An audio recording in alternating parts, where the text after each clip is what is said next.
ICC champions trophy మొదలైంది. Title favourite జాబితాలో ముందున్న టీమిండియా ఈ మెగా టోర్నీలో సత్తా చాటాలని పట్టుదలగా ఉంది.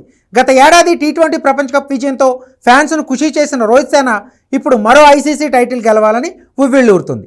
ఈ టోర్నీని ఘనంగా ఆరంభించాలనుకుంటున్న భారత్ తొలి మ్యాచ్లో గురువారం బంగ్లాదేశ్తో తలపడబోతుంది. భారత్ పాక్ వెళ్లి ఆడేందుకు నిరాకరించడంతో టోర్నీని హైబ్రిడ్ మోడల్లో నిర్వహిస్తున్నారు.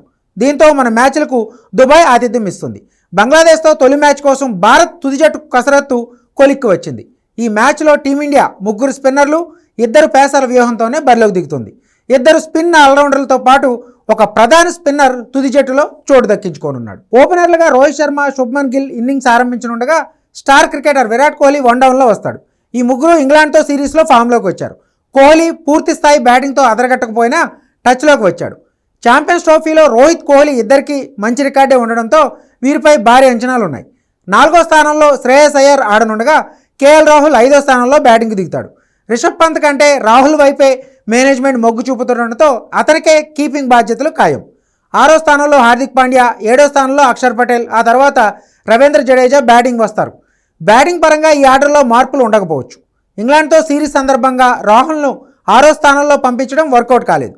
పైగా ఈ ప్రయోగం అతని బ్యాటింగ్పై ప్రభావం చూపించింది. దీంతో అలాంటి ప్రయోగాలు ఈ మెగా టోర్నీలో చేయకపోవచ్చు. బౌలింగ్ విభాగంలో ప్రధాన స్పిన్నర్గా ఎవరిని ఆడించాలనే దానిపై కోచ్ గంభీర్, కెప్టెన్ రోహిత్ శర్మ మధ్య భేదాభిప్రాయాలు వచ్చినట్టు తెలుస్తోంది.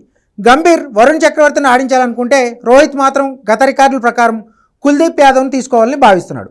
దాదాపుగా కుల్దీప్ పేరే ఖరారైనట్టు సమాచారం. ఇక పేస్ విభాగంలో బుమ్రా లేకపోవడం టీమిండియాకు ఎదురుదెబ్బగానే చెప్పాలి. దీంతో పేస్ భారమంతా సీనియర్ బౌలర్ మహమ్మద్ షమీ పైనే పడనుంది. వన్డే ప్రపంచ కప్లో అదరగొట్టిన షమీ ఆ తర్వాత గాయం కారణంగా 15 నెలలు ఆటకు దూరమయ్యాడు. ఇటీవలే ఇంగ్లాండ్తో సిరీస్ ద్వారా రీఎంట్రీ ఇచ్చిన షమీ బుమ్రా లేని లోటును ఎంతవరకు భర్తీ చేస్తాడనేది చూడాలి. అలాగే మరో పేసర్గా హర్షదీప్ సింగ్కే చోటు దక్కనుంది. హర్షిత్ రాణా ఇంగ్లాండ్పై రాణించినప్పటికీ పరుగులు ఇచ్చేశాడు. దీంతో పవర్ ప్లేలోనూ డెత్ ఓవర్స్లోనూ అద్భుతంగా బౌలింగ్ చేసే హర్షదీప్ సింగ్ తుది జట్టులో ఆడనున్నాడు. గత రికార్డుల ప్రకారం బంగ్లాదేశ్పై భారత్దే పైచేయిగా ఉన్నప్పటికీ ఆ జట్టును తేలిగ్గా తీసుకుంటే మాత్రం ఇబ్బందులు తప్పవు.